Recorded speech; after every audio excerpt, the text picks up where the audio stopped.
जैसा कि हम चर्चा कर रहे थे और नंबर सिस्टम में ये बात प्राचीनता की बात हो रही थी कि हमारे ज्ञान किस प्रकार जो है सो आगे बढ़े। और कालांतर में जब हमारे जो ज्ञान विज्ञान के प्रवर्तक रहे, जब समय बीतने लगा तो उन्हें इस बात का एहसास हुआ कि जो वैदिक ज्ञान है,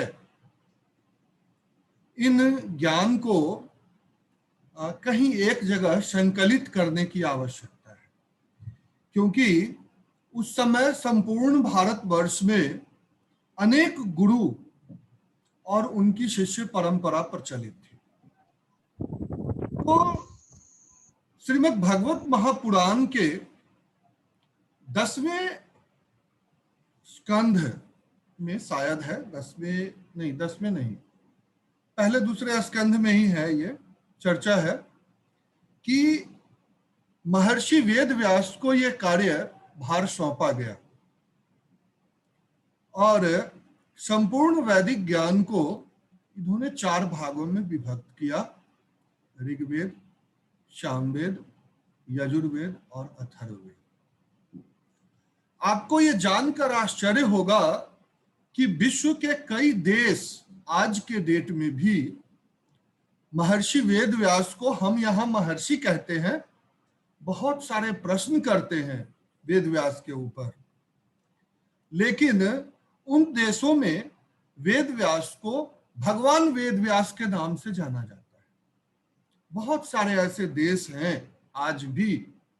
और एक बार चर्चा चली थी तो अपने न्यास के जो वैदिक गणित के राष्ट्रीय संरक्षक हैं डॉक्टर कैलाश विश्वकर्मा जी, तो उनसे बातचीत के क्रम में ये बात सामने आई। उनका हालांकि कई देशों में आना जाना हुआ है, तो उन्होंने कहा कि मैं एक देश गया था तो वहां पर इस बात की चर्चा हुई वेदों के विषय में, तो जब मैंने व्यास कहा तो वहां के लोग आपत्ति करने लगे और कहे कि यहां पर हम लोग भगवान व्यास कहते हैं। तो जिस प्रकार और देवत्व जो है वो इंसान को उसके कर्मों से प्राप्त होता है, ये विचार जो है हमारे धर्म ग्रंथों में ही उल्लिखित है, क्योंकि एक व्यक्ति सिर्फ वेद पढ़ लेने मात्र से ही ईश्वरत्व को प्राप्त नहीं करता, क्योंकि ऊर्जा जो होती है उसके दोनों स्वरूप आपके सामने है। उससे समाज कल्याण, समाज निर्माण भी किया जा सकता है और उससे विनाश भी किया जा सकता है। भगवान मर्यादा पुरुषोत्तम भगवान श्री राम भी वेदों के ज्ञाता थे और लंकापति रावण भी वेदों का ज्ञान रखता था, लेकिन हमारे ही समाज में रावण को एक समाज ध्वंसक के रूप में और भगवान राम को समाज निर्माता के रूप में ख्याति प्राप्त है और सब जानते हैं। और भगवान राम उस वेद के ज्ञान का उपयोग करके ईश्वरत्व को प्राप्त हुए और रावण जो है वो असुरत्व को प्राप्त होता है। तो ये एक अपने आप में चीजें हैं जो हम इसको समझ सकते हैं। अब थोड़ा सा ये हो गया कि प्राचीनता कितनी है हमारे ज्ञानों में, तो ये कहने की आवश्यकता अब नहीं कि हम कितनी प्राचीन बातें कर रहे हैं। आप जितना प्राचीन सोच समझ नहीं सकते, उससे ज्यादा प्राचीन चीजें जो है हमारे पास है। और तो यजुर्वेद में एक मंत्र है,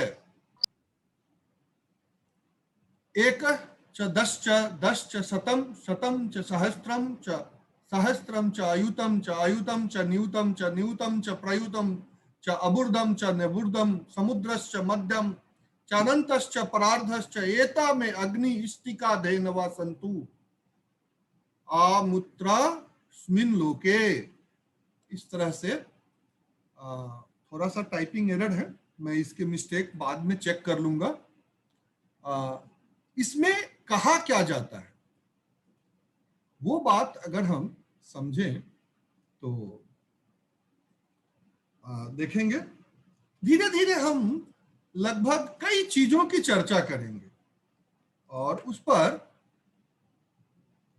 आपसे बात करेंगे। और देखें,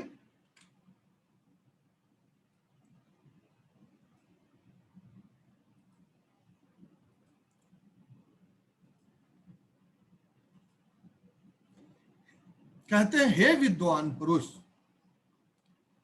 जैसे मेरी ये इष्ट सुख देने वाली यज्ञ सुविधा दुग्ध देने वाली गौओं के तुल्य हो, वैसे ही आपके लिए एक शत दस शत सहस्त्र दस सहस्त्र लक्ष 10 लक्ष करोड़ 10 करोड़ अरब 10 अरब खरब 10 खरब नील 10 नील पदम 10 पदम शंख ईंटे पुनर्जन्म में हो। यानी एक संपन्नता का आशीर्वाद देता है ये यजुर्वेद, और साथ में एक बहुत बड़ा गणितीय संख्या हमारे लिए छोड़कर जाता है। आप कल्पना कर सकते हैं, इकाई दहाई सैकड़ा हजार 10,000 लाख 10 लाख करोड़ 10 करोड़ अरब 10 करोड़ 10 अरब खरब 10 खरब नील 10 नील पदम 10 पदम शंख, और उसके बाद महाशंख।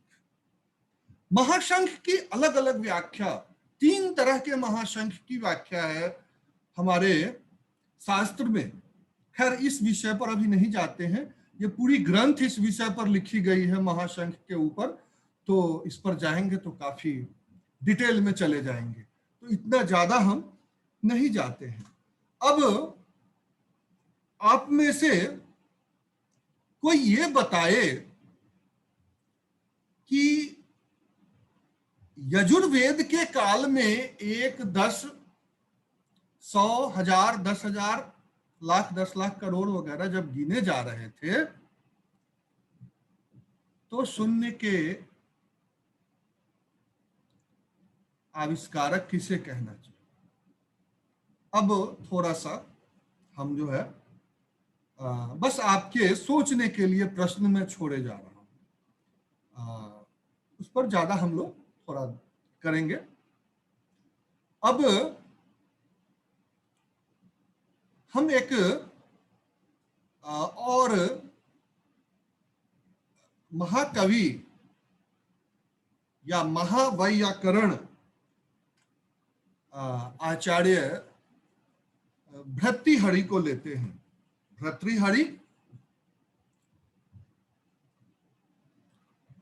अपने आप में एक नाम है। क्या कहा है इन्होंने इस विषय पर, तो वाक्य प्रदीपिका में इन्होंने उस पर चर्चा करें, और धीरे धीरे हम आगे बढ़ेंगे और इन विषयों के ऊपर बात करेंगे कि अभी सिर्फ संख्याओं की ही बात होगी और उन संख्याओं में ही हम हर चीजों को समाहित करेंगे। महर्षि भर्तृहरि कहते हैं, वाक्य प्रदीपिका ग्रंथ का नाम है, क्रिया भेदाय कालस्तु संख्या सर्वस्व भेदिका।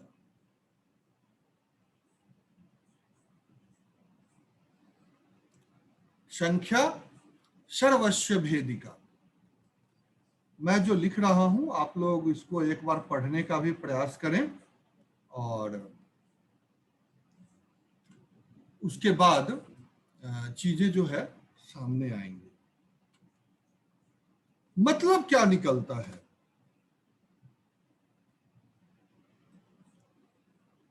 संख्याएं जो है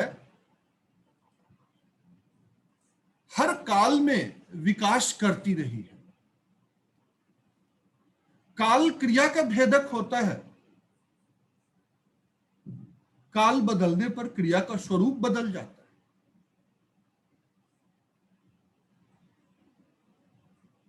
जाता हूं, गया, जाऊंगा, तो काल बदला, क्रिया के भेद बदल गए। पर संख्या सभी द्रव्यों का, उनकी सभी विशेषणों का, उनकी सभी उपाधियों के विभेदन का कार्य करती है।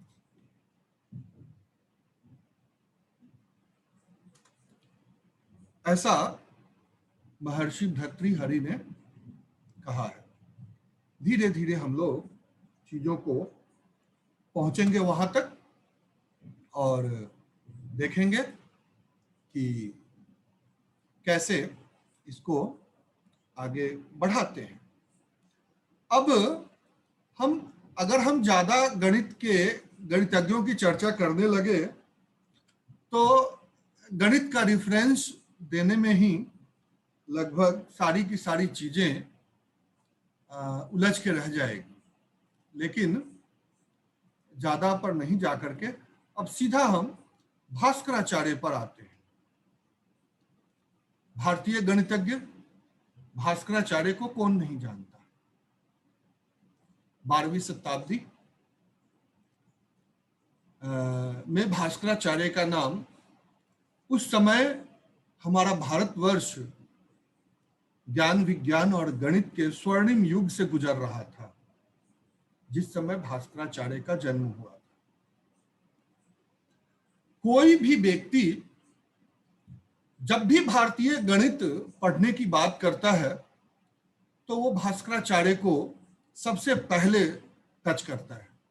कारण क्या है कि भास्कराचार्य को एक सीमा रेखा हम मानते हैं जो हमारे गणितीय ज्ञान विज्ञान को प्राचीन और नवीनता के साथ जोड़ता है। ज्यादा पीछे जाएं तो उनकी भाषा थोड़ी समझ से परे हो जाती है और ज्यादा पास आए तो वो चीजें मिलती नहीं। तो ये एक जो भास्कराचार्य का जो नाम है वो इस चीज पर बिल्कुल खरा उतरता है कि चीजों को जो है हम अपने अनुसार कैसे मेंशन कर सकते हैं, समझ कैसे सकते हैं। तो जो इस विषय में जरा सा भी जानने को इच्छुक होते हैं वो महर्षि भास्कराचार्य उनको अपनी तरफ आकर्षित करते हैं और उनकी ग्रंथ सिद्धांत शिरोमणि या फिर लीलावती या फिर बीज गणितम का सहारा लेते हैं और वहां से अपने आप को शुरू करते हैं। वो कहते हैं यो वेद वेद वदनम सदनं हि सम्यक ब्रह्माया सवेदमपि वेद किमन्य शास्त्रम। देखते हैं ये श्लोक मैंने लिया क्या है, क्यों है, इस विषय पर थोड़ी सी चर्चा होगी। कोई भी श्लोक जो है हम अकारण यहां नहीं रखे हैं, कुछ न कुछ बात आपको उसके सहारे हम समझाने का प्रयास करेंगे।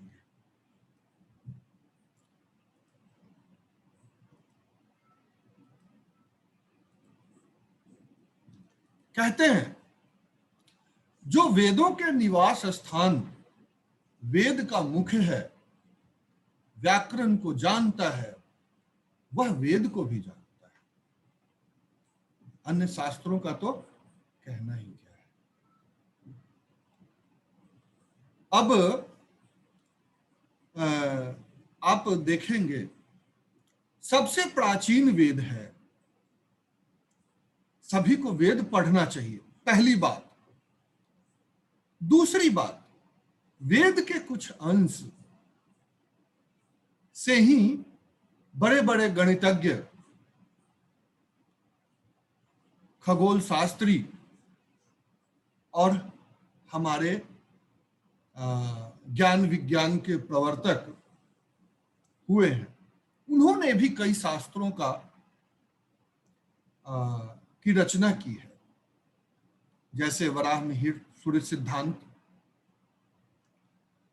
उसके बाद जितने भी गणितज्ञ हुए, चाहे सिद्धराचार्य हो, आर्यभट्ट हो, भास्कराचार्य हो, महावीराचार्य हो, उन सबको कहीं न कहीं ज्ञान का स्रोत तो उन्होंने कुछ अंशों के वेद के लेकर के उसकी व्याख्या की है। तो गणितीय ग्रंथ या फिर कोई खगोलीय ग्रंथ बन के रहे। तो उन ग्रंथों को भी हम पढ़ सकते थे, थोड़ा सा वेद के नजदीक हमें वो ले जाता। वहां से चलिए तो कुछ हमारे, जिनको हम अपने कवि कहते हैं, जैसे महर्षि वेद व्यास ने वेद को संकलित कर अलग अलग करने का कार्य किया, उनको एक स्वरूप दिया वेद को, और उसी क्रम में उन्होंने मूल ग्रंथ महाभारत की रचना की। श्रीमद् भगवत गीता भी उन्हीं की रचना है, और महाभारत का ही एक अंश है गीता, जिसकी आज देख रहे हैं राष्ट्र की स्मृति चिन्ह के रूप में नई सरकार जो है तो विभिन्न देशों को दे रही है, और उसका प्रभाव भी देखने को आपको चारों तरफ मिल रहा है। यानी जिसने एक बार गीता पढ़ लिया ध्यान से, फिर तो वो, हाँ, आपने देखा है, चाहे वो नेतन्याहू हो इजराइल के, या फिर अमेरिका के प्रेसिडेंट ट्रंप थे, या पुतिन रशिया के, या फिर फ्रांस के मैक्रो, जो भी है आपके सामने है, और प्रभाव भी आपके सामने है। तो ये कहने की आवश्यकता नहीं है। तो एक उसके बाद एक ग्रंथ और सामने है, वो है रामायण। यहां आपको स्पष्ट याद दिला दूं कि रामायण हम तुलसीकृत रामचरितमानस की बात नहीं कर रहे हैं, हालांकि वो भी बुरा नहीं है, लेकिन हम वाल्मीकि रामायण की चर्चा कर रहे हैं। महर्षि वाल्मीकि जो संस्कृत में लिखी गई है, अद्भुत ज्ञान विज्ञान का स्रोत है। हमारे समाज में भ्रांतियां फैला दी गई, महाभारत रखोगे तो घर में महाभारत शुरू हो जाएगा। मुझे भी किसी ने कहा, मैं एक बार खरीद रहा था तो मुझे कहा कि महाभारत घर में ले जाओगे तो महाभारत शुरू हो जाएगा। तो मैंने उसको कहा, अभी कौन सा महाभारत नहीं होता है, दिन रात तो महाभारत चलता ही रहता है, एक नया शुरू हो जाएगा, क्या दिक्कत है, इस बहाने कम से कम पढ़ तो लेंगे। ऐसा कोई भी घर नहीं होगा जिसमें झगड़ा लड़ाई नहीं होती है, सबके घर में होती है। तो महाभारत आने से ऐसा कुछ बदलने वाला तो है नहीं, कोई बात नहीं, थोड़ा और ज्यादा होगा और मजे लेंगे। तो ये चीजें हैं। तो ये भ्रम फैला दिया गया हमारे, किसने फैलाया, क्यों फैलाया, क्या कारण था, इस विषय में जाना थोड़ा ठीक नहीं है, लेकिन भ्रम फैला दिया गया, महाभारत घर में रखोगे तो महाभारत हो जाएगा। चलिए कोई नहीं। और हमारी शिक्षा व्यवस्था को सबसे पहले महाभारत रामायण से दूर किया गया, वेद तक ना पहुंचे इसका पूरा उपाय किया गया। तो ज्ञान विज्ञान तो संभव ही नहीं है कि हम ज्ञान विज्ञान तक पहुंच पाते। आज थोड़ा सा प्रयास कर रहे हैं, तो डीआरडीओ के साइट पर आप जाके देखें, रोज नए नए जो है आविष्कार चल रहे हैं, और आप देखेंगे कि किस प्रकार चीजों को किया जा रहा है। अब हम भास्कराचार्य के ही ग्रंथ लीलावती से 2 श्लोक लेते हैं।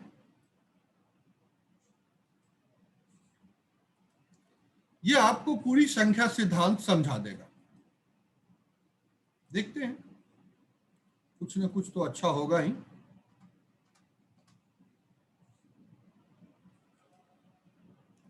ये 2 श्लोक में पूरा का पूरा नंबर सिस्टम व्याप्त है।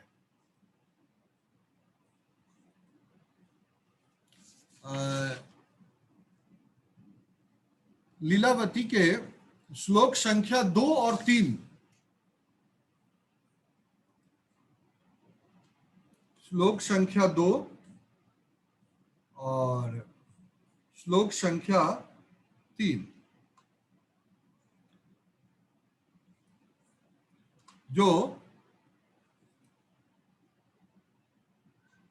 एकादश शतसहस्र युत लक्ष्य प्रयुत कोटयः क्रमशः अबुर्दम जबम खर्व निखर्व महापद शंख वतस्तमा जलधि शांत्यं मध्यं परार्धमिति 10 गुणोत्तरः संज्ञा संख्यायाः स्थानानां व्यवहारार्थ कृतः पूर्व।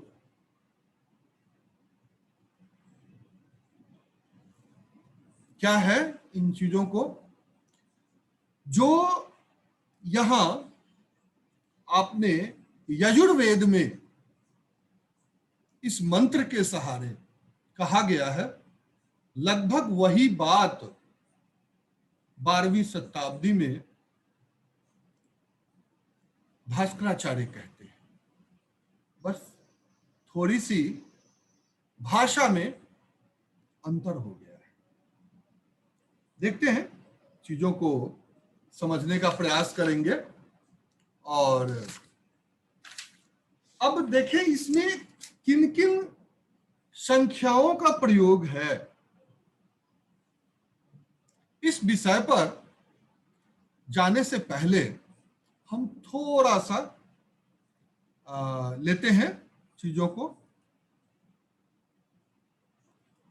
क्या क्या चीजें बताई जाती है।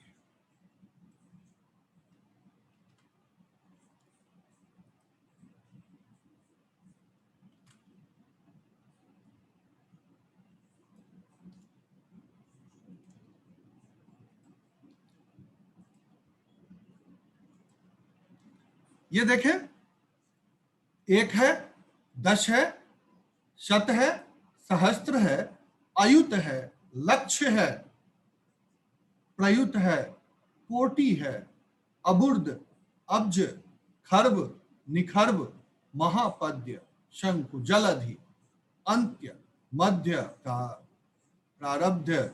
इस प्रकार पूर्वाचार्यों ने संख्याओं के स्थानीय मान के व्यवहार हेतु 10 गुणोत्तर संख्याएं बतलाई है। इस प्रकार चीजें जो है सो हमारे सामने आती रही है। अब थोड़ा सा इस पर और विचार करते हैं और देखते हैं चीजों को कि कहां कहां चीजें जो है वो आती है। इसके लिए हम देखते हैं टेबल की हम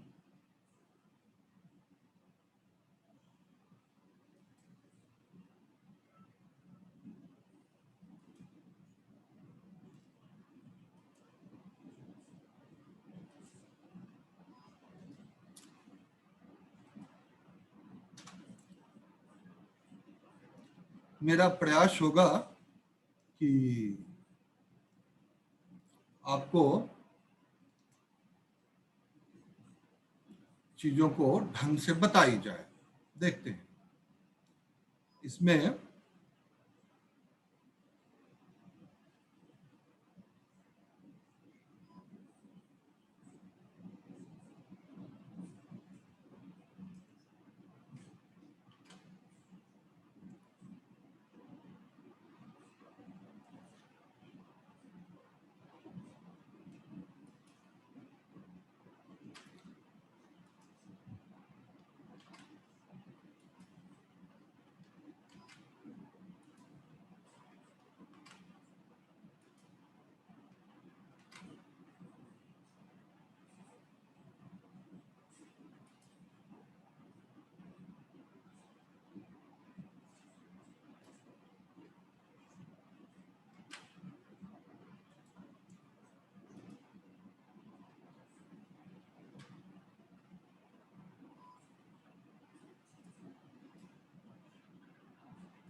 टेन पे पावर 0 से हम शुरू करते हैं इकाई को।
जीरो नहीं लगा रहा हूं कि संख्या काफी लंबी हो जाएगी तो परेशानी होगी।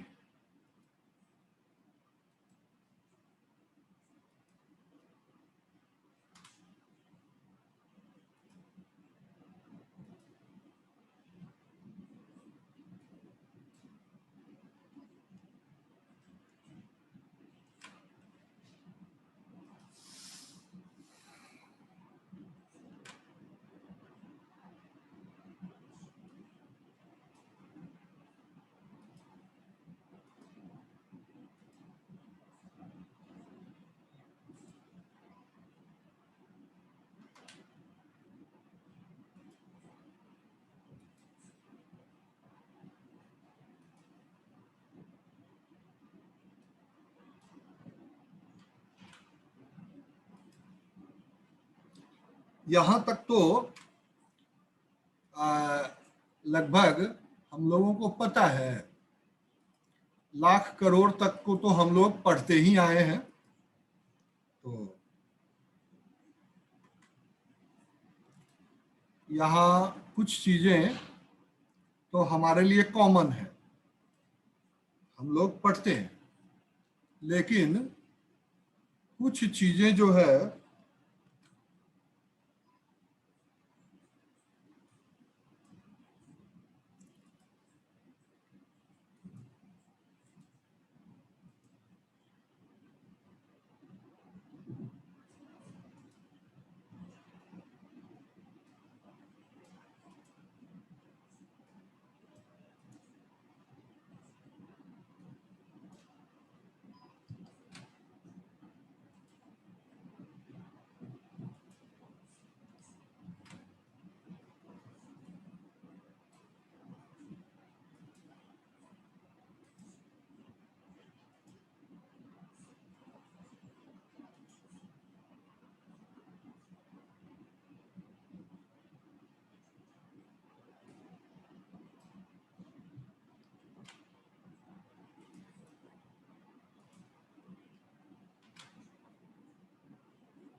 करोड़ 10 करोड़ तक तो हम लोग सुनते हैं और ये रोज सुनते हैं इस विषय में।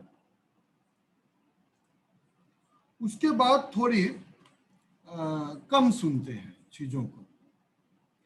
10 करोड़ के बाद अरब जो है बहुत कम सुना जाता है, लेकिन फिर भी सुनते हैं लोग। अरब कई बार जब देश के अर्थव्यवस्था की बात होती है तो अरब भी हमारे सामने आता है। अरब 10 अरब चीजें आती है सामने।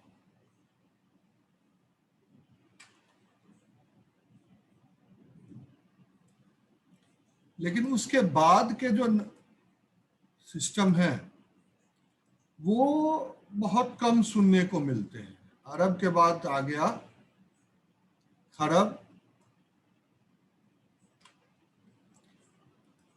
आज दुनिया भी इसको यूज नहीं करती, इतनी बड़ी संख्या को। तो हम इसी से अंदाजा लगा सकते हैं कि हमारी जो शिक्षा व्यवस्था और ज्ञान विज्ञान था वो कितना एडवांस रहा होगा उस टाइम में, जब इतनी बड़ी बड़ी संख्याओं को का हम प्रयोग किया करते थे।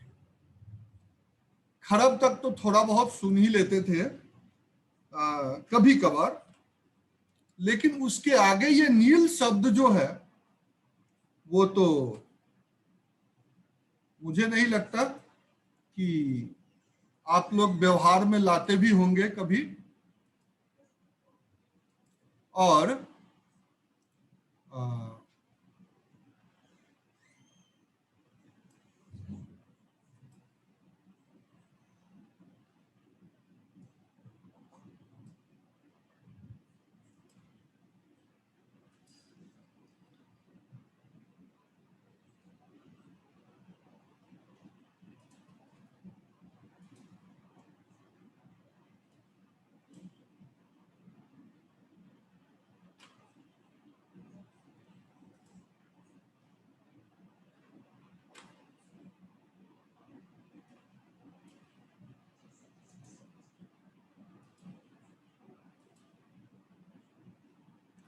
दशनील और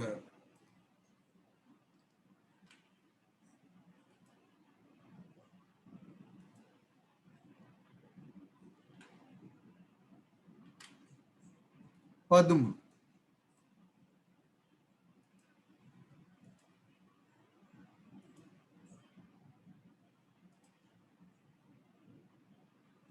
मुझे याद है कि जब मैं बच्चा था तो टीचर जो है ये रटाया करते थे। महाशंख तक की संख्या हम लोगों को रटाई जाती थी बच्चा में। आज तो एजुकेशन सिस्टम से ये गायब ही हो गया है, क्योंकि ज्यों ही ये बताएंगे तो बच्चा पूछेगा कि ये आई कहां से। तो उन्हें बताना पड़ेगा कि भाई आपका भारतीय संस्कृति में ये चीजें पहले से मौजूद है। तो फिर बच्चे को भारतीय संस्कृति के विषय में भी बताना पड़ेगा। शंख के बाद महाशंख है जो इसमें नहीं दिया है, फिर भी मैं इसको लगा देता हूं, कोई नहीं।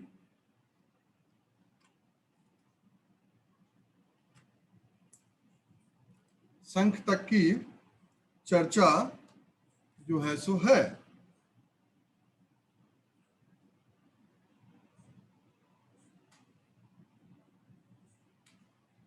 महाशंख की बातें होती हैं। अब यहां आ जाएं।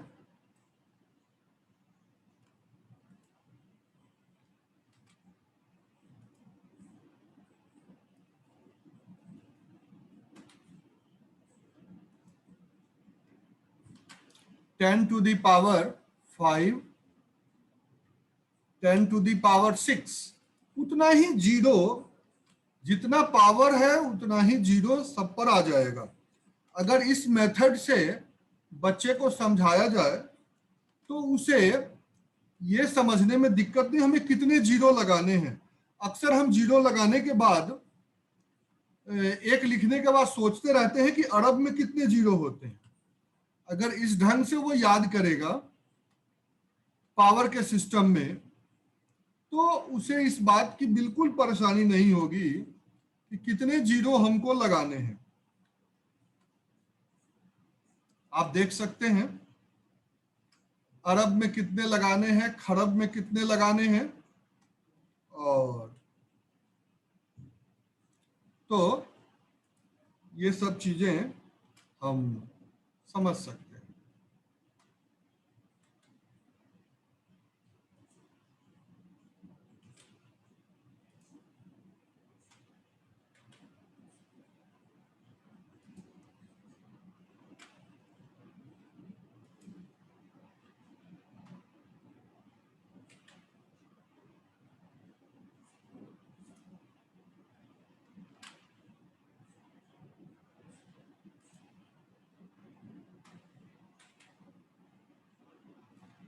Ten to the power 15,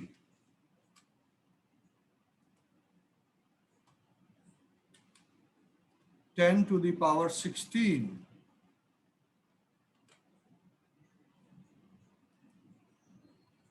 10 to the power 17, और गीता में अध्याय कितने हैं? 18, और यहां पर ले जाकर के ये रख दिया। महाशंख की भी बातें होती है। अब इसके अनुसार